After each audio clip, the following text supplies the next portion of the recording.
사무엘상 제30장 1절에 10절, 구약성경 459페이지.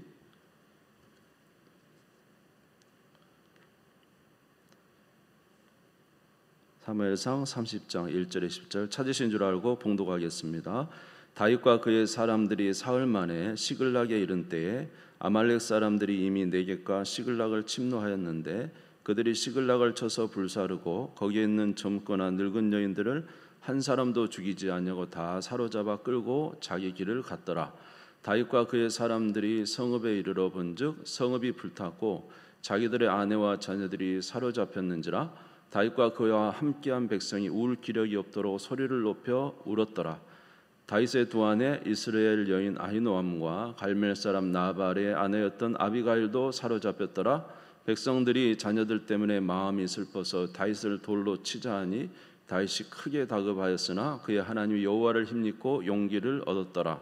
다윗이 아히멜렉의 아들 제사장 아비아달에게 이르되 원하건대 에봇을 내게로 가져오라. 아비아달이 에봇을 다윗에게로 가져가매 다윗이 여호와께 묻자와 이르되 내가 이 군대를 추격하면 따라잡겠나이까 하니 여호와께서 그에게 대답하시되 그를 쫓아가라. 내가 반드시 따라잡고 도로 찾으리라.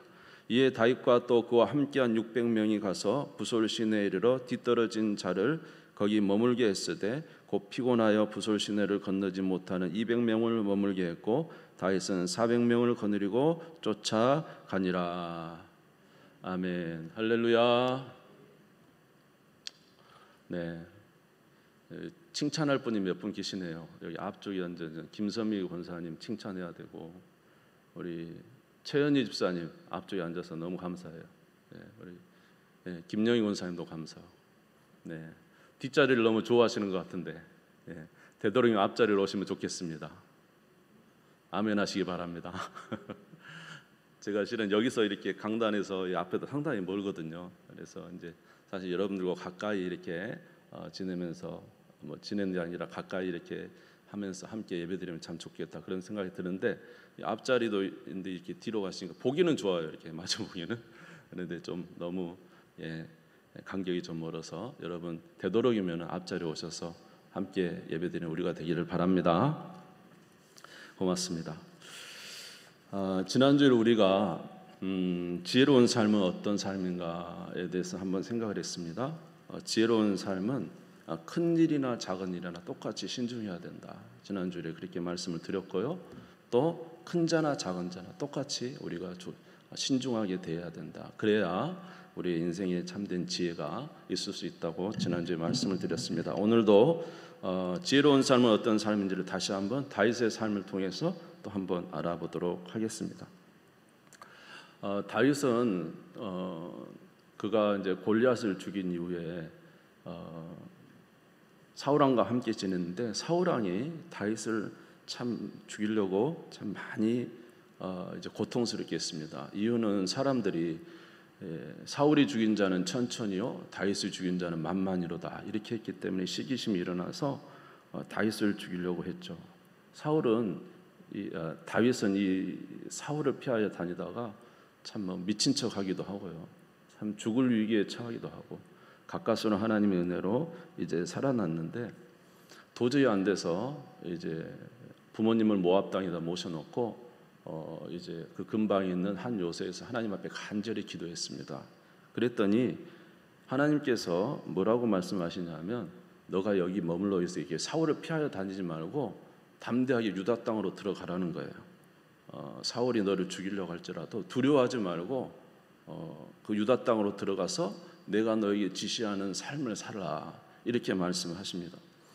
그때 다윗은 이제 참 기도하면서 간절히 기도했기 때문에 하나님의 뜻을 깨달았기 때문에 그 하나님의 뜻을 깨닫고는 그 말씀에 화답하는 마음으로 마음에 확정을 했습니다. 어떻게 살기로요? 사나 죽으나 이제 어쩌든지 하나님의 뜻대로 순종하며 살겠다는 다짐을 했죠. 시편 57편 7절에서 8절의 말씀 보면은 하나님이여 내 마음이 확정되었고 내 마음이 확정되었사오니 내가 노래하고 내가 찬송하리로다. 내 영광아 깰지어다. 비파야 수금아 깰지어다. 내가 새벽을 깨우리로다. 다윗이 마음에 확정했어요. 무슨 확정이에요? 내가 하나님의 뜻대로 참 이 유다 땅으로 들어가면 죽을 위기지만은 그래도 주의 뜻이 그것이니까 내가 하나님을 의지하고 마음에 확정하고 주님의 뜻대로 살기로 다짐을 했습니다. 그래서 이게 사울의 추격 속에서 이제 살아가다가 또 반전이 하나 일어나는데 그것이 무엇이냐면 자기가 사울을 오히려 죽일 수 있는 기회가 생겼어요. 엔게디라는 곳에 가서 이제 굴이 있어서 이제 그곳에 가서 딱 이렇게 숨어 있는데 이 사울이 군대를 데리고 오다가 용변이 마려웠는데 그 굴에 들어온 거예요. 그에 두려워서 이제 사울이 용변을 보고 있는 동안에 그 굴 안에 다윗과 이제 자기 부하들이 있었죠. 당장 죽일 수 있음에도 불구하고 다윗이 어떻게 했습니까? 사울을 죽이지 않습니다. 이유는 여호와의 기름 부음 받은 자를 해칠 수 없다. 그래서 사울을 살려주죠. 예. 사무엘상 24장 11절. 자, 그러면서 사울에게 이야기합니다. 내 아버지여 보소서, 내 손에 있는 왕의 옷자락을 보소. 옷자락을 비었죠. 내가 왕을 죽이지 아니하고 겉옷자락만 베었은즉 내 손에 악이나 죄가가 없는 줄을 오늘 아실지니이다. 왕은 내 생명을 찾아 헤아려 하시나 나는 왕의 범죄한 일이 없나이다 하면서 이제 사울 왕을 살려줬어요. 죽을 기회도. 그러니까 사울이 눈물을 흘리면서 다윗아 내가 잘못했다. 이제는 그러지 않을게 하고 돌아갔단 말이죠. 자기를 죽일 수 있는 기회를 살려줬으니까 다윗이 생각할 때는 이제 사울이 나를 쫓아오지 않겠지 했는데 웬걸 다윗이 또 사울이 또 자기를 죽이려고 쫓아옵니다. 사무엘상 26장 1절에서 2절에 보면은 10사람이 기브야에 와서 사울에게 말하여 이르되 다윗이 광야 하길라산에 숨지 아니하였나이까 하매 사울이 일어나 광야에서 다윗을 찾으려고 이스라엘을 택한 사람 몇 명이요? 오히려 3,000명을 데리고 와서 다윗을 잡으려고 또 내려와요. 이때도 다윗은 숨어 있다가 이제 사울이 밤에 돼서 잠이 들 때 사울의 진영이 찾아갑니다. 그리고는 이제 사울을 죽일 수 있음에도 불구하고 사울을 살려주고 창과 물병만 가지고 옵니다.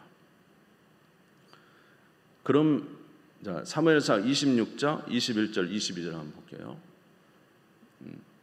그러니까 사울이 이제 뭐라고 이야기합니까? 이제 창과 물병을 가져와요. 그러면서 또 이야기하죠. 다윗이 어찌하여 나를 죽이려 합니까? 나는 당신을 죽일 의향이 없습니다. 이렇게 이야기했어요. 그러니까 사울이 이렇게 이야기하죠. 사울이 이르되 내가 범죄하였도다. 내 아들 다윗아 돌아오라. 내가 오늘 내 생명을 귀하게 여겼으니 내가 다시는 너를 해하려 하지 아니하리라.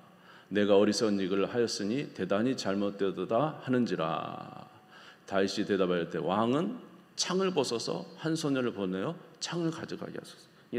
죽일 수 있는 순간에도 죽이지 않고 창과 또 물병을 가져오면서 자기가 죽이지 않았다는 것을 이제 사울 왕에게 알려줍니다. 그래서 이제 사울이 너를 죽이지 않겠다 말은 하죠. 그러나 다윗이 어떻게 생각해요? 다윗 생각할 때는 사울이 자기를 죽이지 않을 것이 아니라 또다시 자기를 죽일 것으로 이제 생각이 된 것이죠. 그리고 이제는 많은 사람들이 다윗 둘레는 상당히 많은 사람들이 있었거든요. 그 둘레 사람들이 다 다윗을 보고는 사울 왕에게 이렇게 또 밀고를 해주는 거예요. 여러 가지로 자기가 환경이 점점 좁혀지고 사울은 자기를 그렇게 두 번이나 살려줌에도 불구하고 그럼에도 불구하고 또 자기를 죽이려고 하는 의도가 있음을 다윗이 알았기에 이제 두렵기 시작했습니다. 그래서 이렇게 결정을 합니다. 사무엘상 27장 1절에서 2절입니다. 같이 읽겠습니다. 시작. 다윗이 그 마음에 생각하기를 내가 후일에는 사울의 손에 붙잡히리니 블레셋 사람들의 땅으로 피하여 들어가는 것이 좋으리로다. 사울이 이스라엘 온 영토 내에서 다시 나를 찾다가 단념하리니 내가 그의 손에서 벗어나리라 하고 다윗이 일어나 함께 있는 사람 600명과 더불어 가드 왕 마옥의 아들 아기세기로 건너가니라. 사울을 두 번이나 살려줘도 추격을 하고 그리고 둘레에서 이제 많은 사람들이 다윗을 사울에게 밀고 함으로 사울은 점점 더 많은 군사를 데리고 와서 자기를 위협하기 때문에 다윗이 생각했습니다. 그 마음에 생각하기를 내가 이대로 있다가는 여기서 죽겠구나. 그러면 방법은 무엇인가? 사울의 이 집에 있는 유다 땅을 떠나서 어디로요?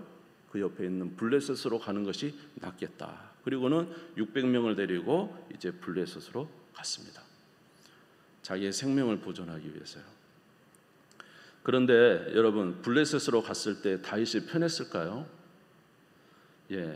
물론 사울이 죽이려는 그 위험은 좀 사라진지 모르지만은 다윗에게 좋지 않은 일들이 계속적으로 벌어집니다. 무슨 일이 벌어지냐 하면은 사무엘상 27장 9절에 보면은 이제 다윗이 블레셋 지역 시글락에 살면서 블레셋 왕 아래 있는 거잖아요. 그러니까 블레셋 왕에게 항상 조공을 바쳐야 되는 거죠. 망명원에서 왔으니까 이 땅에서 살면은 필요한 그 왕에게 조공을 바쳐야 돼요. 그래서 이제 뭐 양과 소와 낙타와 나귀 같은 것을 이제 가져다가 항상 이렇게 바쳐야 돼요. 여러분 생각해 보세요. 다윗이 어느 나라 사람이죠? 이스라엘 사람. 블레셋은 누구예요? 이스라엘의 대적이단 말이죠. 근데 이 다윗이 블레셋 지역에 가서 그 왕한테 조공을 바치고 있어요. 이 모양이 어떻습니까? 또 무슨 말을 해야 되냐면 항상 이제 거짓말을 해야 됐어요. 다윗은 그곳에서 먹고 살아야 되기 때문에 그 주변의 나라들을 이제 쳐가지고 양식을 얻었어야 돼요. 근데 자기가 친 곳은 이 이스라엘과 대적이었던, 이스라엘과 좋지 않은 관계였던 아말렉이나 구술 사람이나 이런 사람들을 쳤어요. 그런데 구술 사람이나 아말렉을 쳤음에도 불구하고 이제 이 블레셋 왕에게는 뭐라고 이야기를 해야 되냐면 그 이스라엘의 적군을 쳤다고 하면 안 되잖아요. 블레셋에 있기 때문에. 그러니까 이스라엘 말하기를 이스라엘과 가까운 이스라엘 유다의 남방과 이스라엘과 가까운 사람을 쳤습니다. 이렇게 보고를 해야 되는 거예요. 다시 말해서 거짓말을 해야 되는 거죠. 사무엘상 27장 8절에 보시면 사무엘상 27장 8절에 보면 다윗과 그의 사람들이 올라와서 구술 사람과 기르 사람과 아말렉 사람을 침노하였으니 그들은 옛적부터 술과 역당을 지나가는 지방의 주민이라. 이 사람들은 이스라엘의 대적을 친 거예요. 다윗이. 왜냐하면 자기는 그래도 여기 망명에 왔지만 이스라엘 사람이니까. 그런데 아기스한테 보고하기는 뭐라고 하냐면 10절 보겠습니다. 27장 아기스가 이르되 너희가 오늘 누구를 침노하였느냐 하니 다윗이 이르되 유다 네겝과 여라무엘 사람 네겝과 겐 사람 네겝이니이다. 유다와 가까운 네겝에 있는 곳을 쳤다고 하는 거예요. 거짓말을 하는 거죠. 그래서 이 거짓말을 계속 해야지만 되죠. 안 그러면 이스라엘과 가깝다 하면은 지금 블레셋 그 왕이 말입니다. 어떻게 생각해? 좋지 않게 생각하지 않겠어요? 이해가 되시나요? 이해가 되시나요? 제가 여러분 훨씬 수준이 좋습니다. 자, 그래가지고는 이러다 보니까 또 어떤 일이 있냐면은 자기가 침노한 그곳의 사람들을 살려두면 안 되는 거예요. 만약에 침노했던 그곳에 가 쳤는데 그 사람들 남자나 여자를 살려주면 어떻게 돼요? 그 사람들이 가서 블레셋의 왕 아기스한테 고발할 거 아니에요. 다윗이 치러온 것은 그곳이 아니라 우리예요, 우리. 당신하고 가까운 우리를 쳤다니까 이렇게 광고할 거 아니에요. 그러니까 어떻게 해야 돼요? 이제는 그 사람들을 가가지고는 다 죽여야 되는 거예요. 혹이라도 비밀이 탄로 나면 안 되잖아요.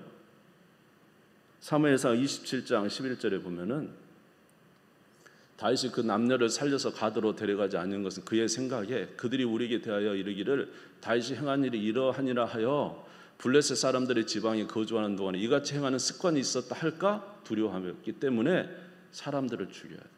그러니까 블레셋 땅에 가서 사울의 위험은 피했지만은 어떤 상황이 생기는 거예요. 자기의 대적 블레셋 왕의 조공을 바쳐야 되죠. 또 거짓말을 늘 하면서 이렇게 거짓말을 단속시켜야 되잖아요. 또 그러니까 어때요? 그 단속하기 위해서 사람을 다 죽여야 되는 거예요. 그러니까 여러분 그곳에 살면서 마음이 편하겠습니까?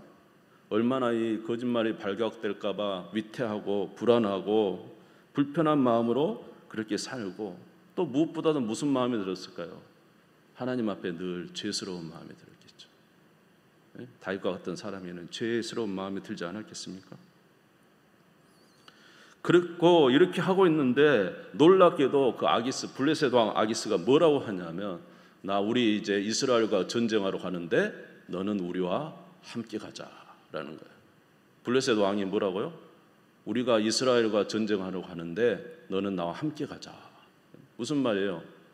다윗아, 너 이스라엘과 전쟁할 때 우리 편이 돼서 이스라엘 사람을 죽이라는 거잖아요. 사무엘상 28장 1절에서 2절 보겠습니다. 같이 읽겠습니다. 시작. 그때 블레셋 사람들이 이스라엘과 싸우려고 군대를 모집한지라 아기스가 다윗에게 이르되 너는 밝게 할라. 너와 내 사람들이 나와 함께 나가서 군대에 참가할 것이니라. 그때 다윗이 아기스에게 이르되 그러면 당신의 종이 행할 바를 아시리이다 하니 아기스가 다윗에게 이르되 그러면 내가 너를 영원히 내 머리 지키는 자를 삼으리라.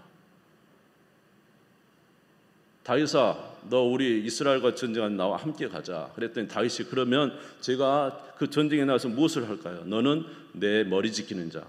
다시 말해서 블레셋 왕의 호위를 하는 자가 되라는 거예요. 블레셋 왕을 지키는 자가 되라는 거예요. 여러분 생각해 보세요. 다윗이 기름 부음 받을 때는 무엇을 위해서 기름 부음 받았죠? 사무엘에 의해서 이스라엘의 왕으로 기름 부음 받았는데 지금 다윗이 어디 가 있는 거예요? 블레셋에서 블레셋 그 왕을 지키는 머리 지키는 호위병으로 이스라엘과 싸움을 나가야 된다는 말이죠. 자기 생각과는 어떤 면에서 전혀 딴판으로 흘러가는 거예요. 하나님이 다윗에게 뭐라고 이야기했습니까? 너는 사울이 너를 죽이려고 해도 이 유다 땅에 머물러 있어라. 나의 지시를 가지고 나의 명령과 나의 지시를 받아가지고 살아가라. 이렇게 말씀하셨거든요. 그런데 다윗이 환경이 어려워졌어요. 사울이 계속 자기를 살려줘도 자기를 죽이려고 해요. 블레셋 사람들은 자기를 계속적으로 사울에게 알림으로 위축된 상황이 됐어요. 그러니까 자기가 생각하기를 어디로 가는 게 좋겠다? 블레셋으로 가는 게 좋겠다. 그리고 갔단 말이죠. 그런데 상황이 점점 더 어려워지고 이상한 상황으로 계속하는 거예요. 저와 여러분의 삶 속에도 이런 일이 있을 수 있어요. 우리는 하나님을 의지하고 살아갑니다. 그런데 어느 날 많은 환경들이 우리를 너무 압박해 와요. 믿음으로 살기는 굉장히 버거운 순간들이 왔어요.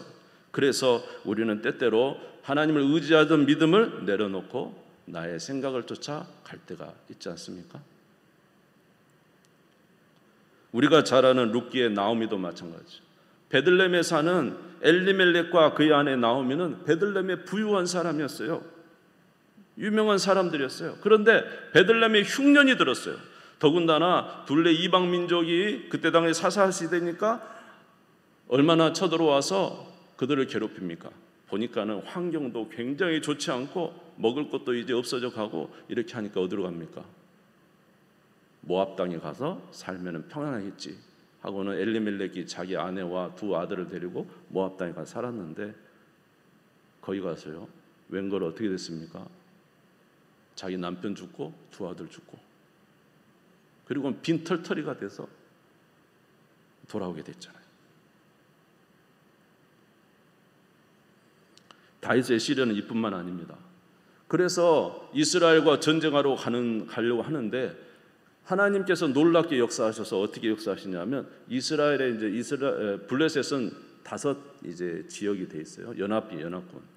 그 중에 이제 왕이 아기스 왕이고 나머지 이제 군대 장관 각 지역에 군대 장관이 있는데 이 군대 장관들이 이야기하는 블레셋 왕에게 당신 정신 있습니까 없습니까? 이 다윗이 누굽니까? 이스라엘의 왕으로 추앙받는 사람이 아닙니까? 사울이 죽인 자는 천천히요 다윗이 죽인 자는 만마를 하던 그 다윗이 아닙니까? 이 사람과 함께 갔다가 만약에 전쟁에서 다윗이 돌이켜 우리의 대적이 되면 어떻게 하려고 합니까? 빨리 돌려보내십시오. 이렇게 한 거예요. 근데 참 은혜죠. 이 다윗이 참 절대절명 위기였는데 하나님의 은혜로 돌이켜서 이제 오게 된 거예요. 그래서 겨우 자기 민족과의 싸움을 이제 모면하고 돌아오는데 돌아와 보니까 더 큰 일이 벌어진 거예요. 무슨 일이 벌어졌냐면 와서 보니까 자기가 그때 침노했던 아말렉이랑 그 아말렉 사람들이 와가지고 자기가 짓는 시글락을 전부 다 불태워버린 거예요. 자기 마을을 싹 불태워버리고 그리고는 이제 누구를 데려갔냐면 자기 아내와 자녀들을 몽땅 다 데리고 그러니까 다윗의 자녀만 데려간 게 아니라 자기 함께 있는 600명의 모든 아내와 자녀들을 다 데리고 가버린 거예요. 와서 보니까 싹 불타고 아무것도 없어요. 함께했던 사람들이 다윗을 죽이자고 돌로 쳐서 죽이자고 막 일어납니다.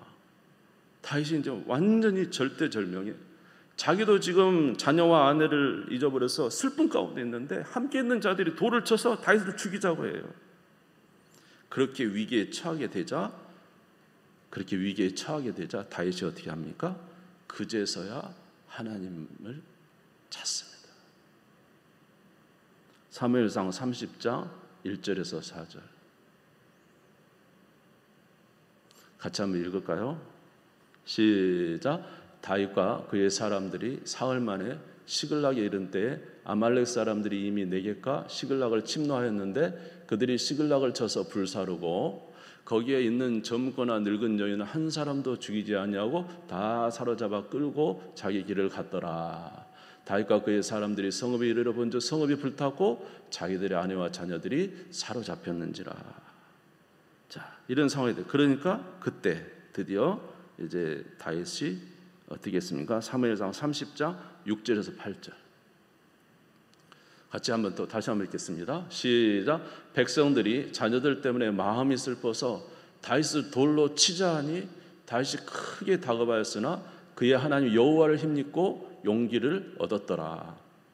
다윗이 아히멜렉의 아들 제사장 아비아달에게 이르되 원하건대 에봇을 내게로 가져오라. 아비아달이 에봇을 다윗에게로 가져가매 다윗이 여호와께 묻자와 이르되 내가 이 군대를 추격하면 따라잡겠나이까 하니 여호와께서 그에게 대답하시되 그를 쫓아가라. 내가 반드시 따라잡고 도로 찾으리라.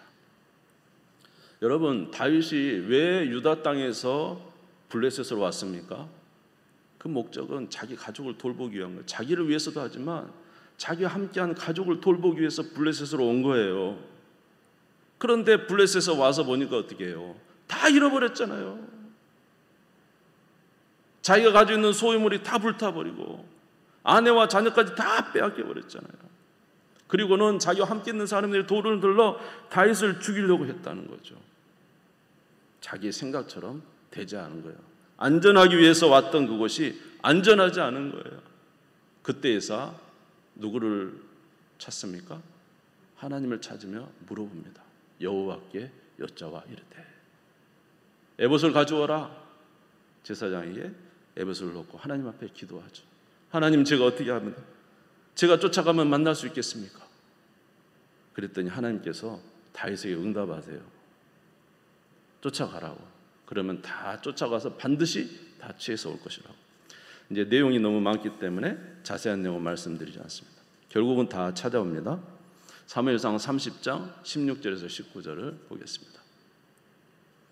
그가 다윗을 인도하여 내려가니 그들이 온 땅이 편만하여 블레셋 사람들의 땅과 유다 땅에서 크게 약탈하였으므로 말미암아 먹고 마시며 춤추는지라. 다윗이 새벽부터 이튿날 저물 때까지 그들을 치매 낙타를 타고 도망한 소년 400명 외에는 피한 사람이 없었더라. 다윗이 아말렉 사람들이 빼앗아 갔던 모든 것을 도로 찾고 그의 두 아내를 구원하였고 그들이 약탈하였던 것 곧 무리의 자녀들이나 빼앗겼던 것은 크고 작은 것을 막론하고 아무것도 잃은 것이 없이 모두 다윗이 도로 찾아왔고 길을 가다 보니까 저번 주에 말씀드렸어요. 애굽 소년 하나를 만났어요. 너 누구냐? 나는 아말렉의 종이었습니다. 아말렉 사람의.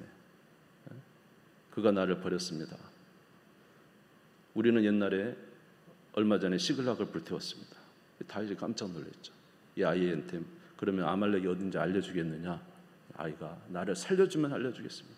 따라갔더니 다 술 취하고 춤추고 아말렉이 막 놀고 있어요.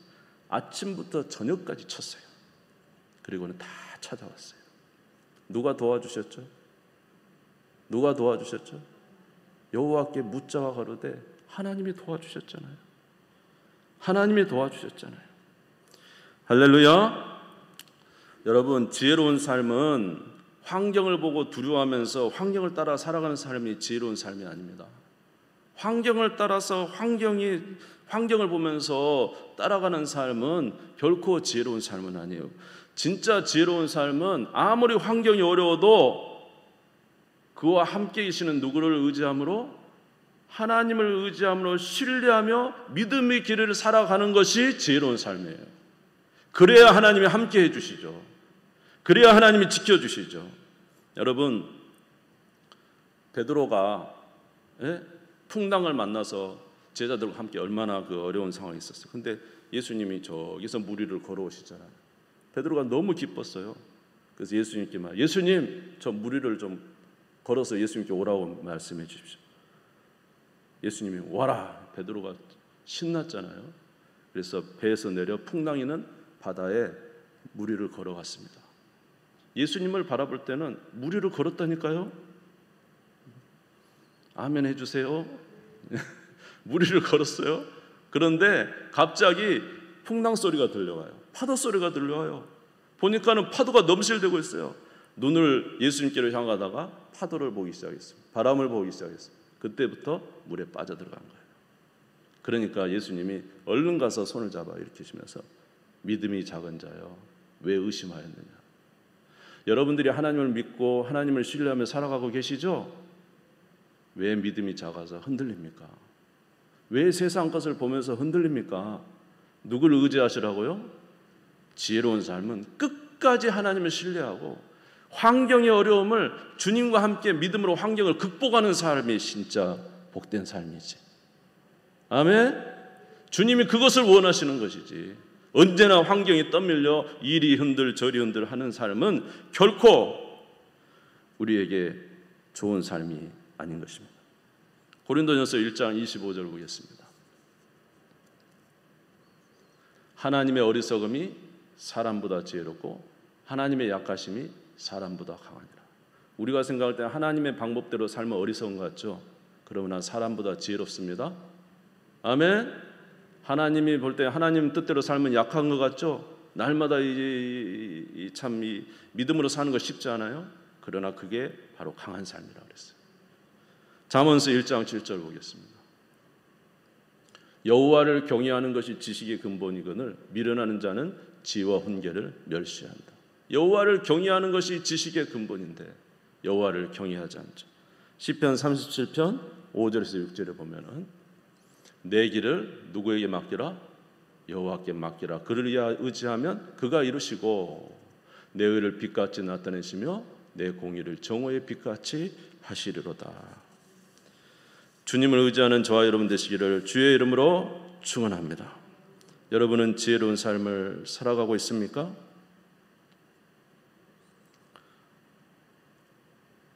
히브리서 11장 1절에서 2절 말씀 보니까 믿음은 바라는 것들의 실상이요 보이지 못하는 것들의 증거니 선진들이 이로써 증거를 얻었느니라. 우리의 선진들은 무엇을 봐서 살아가지 않았다 그랬어요. 믿음은 바라는 것들의 실상이요 보지 못하는 것들의 증거예요. 우리 믿음의 선조들은 항상 보고 살아간 게 이 세상의 것을 보고 살아가는 것이 아니라 보이지 않지만은 하나님의 말씀을 믿는 믿음으로 살아갔다는 거예요. 저와 여러분도 이렇게 살아가는 우리 모두가 되시기를 주님의 이름으로 축원합니다. 하나님이 기뻐하시는 삶은 어떤 삶입니까? 히브리서 11장 6절입니다. 히브리서 11장 같이 읽겠습니다. 시작. 믿음이 없이는 하나님을 기쁘시게 하지 못하나니 하나님께 나아가는 자는 반드시 그가 계신 것과 또한 그가 자기를 찾는 자들에게 상 주시는 이심을 믿어야 할지니라. 그러므로 저와 여러분에게 필요한 것은 믿음입니다. 여러분 믿음을 가지시기를 주의 이름으로 축원합니다. 그러기 위해서는 저와 여러분이 항상 주님 앞에 이 믿음을 갖기 위해서 노력을 해야 돼요. 예배도 빠지면 좋지 않아요. 왜 하나님이 이렇게 시간마다 일주일에 예배 시간을 주셨을까요? 이 예배를 통하여 하나님은 우리에게 믿음을 공급하시기 위하여 때때로 우리는 연약하지만 이 예배 시간을 통하여 우리에게 하나님 말씀을 듣게 하고 믿음을 갖게 하기 위하여 하나님의 예배 시간을 준비해 두셨어요. 믿음은 들음에서 나오고 들음은 그리스도의 말씀으로 말미암았어요. 사람이 떡으로만 살 것이 아니라 하나님의 입으로 나오는 모든 말씀으로 살 것이니라 그랬습니다. 그러므로 우리는 우리의 삶에 먹고 사는 일에만 너무 집중하지 말고 하나님이 주신 영적 양식을 취하시는 여러분 되시기를 주님의 이름으로 축원합니다. 영적 양식을 취해야 돼요. 말씀을 읽어야 돼요. 아멘.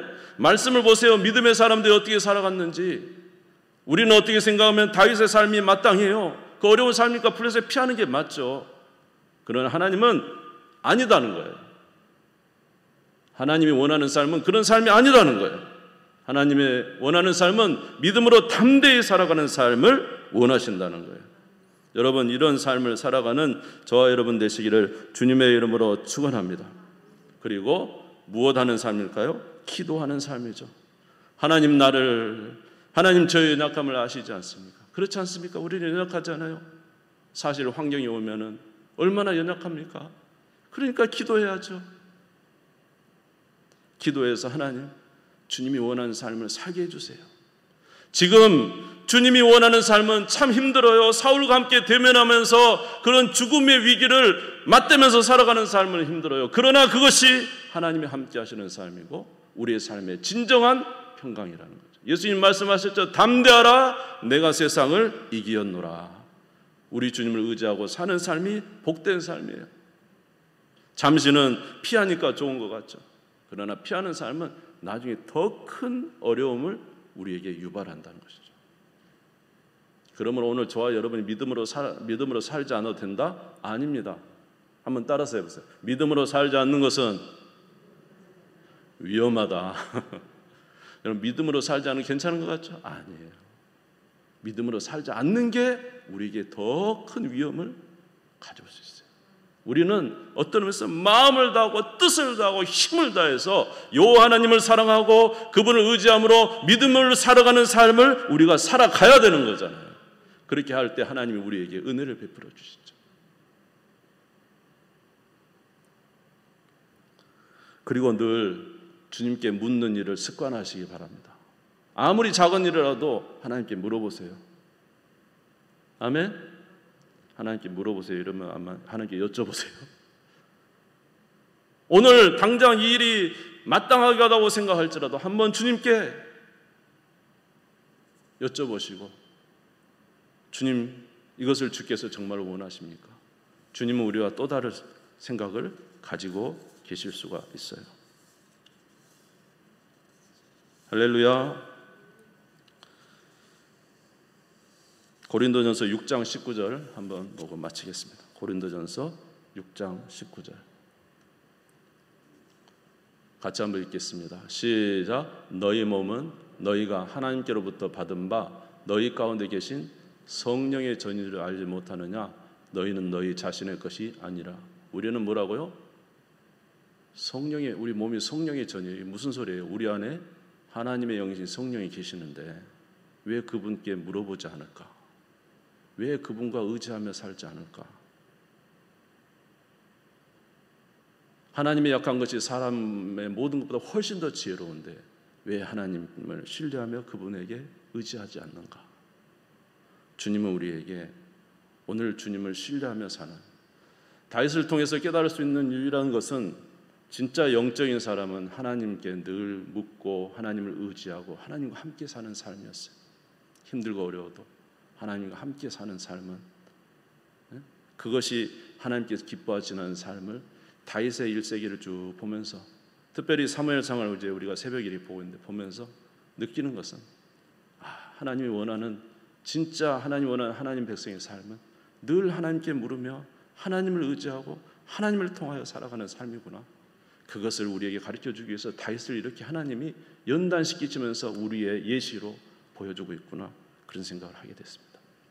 여러분, 이렇게 주님을 의지하고 살아서 하나님이 주시는 참된 평강과 승리의 삶이 저와 여러분 가운데 넘치시기를 주님의 이름으로 축원합니다.